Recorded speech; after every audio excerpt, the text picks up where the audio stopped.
മനുഷ്യൻ ജീവിച്ചിരുന്നതായി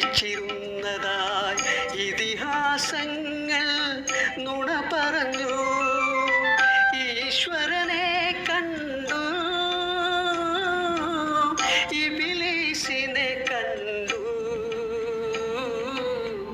ഇതുവരെ മനുഷ്യനെ കണ്ടില്ല, കണ്ടില്ല, കണ്ടില്ല, മനുഷ്യനെ കണ്ടില്ല. ഈ കടലും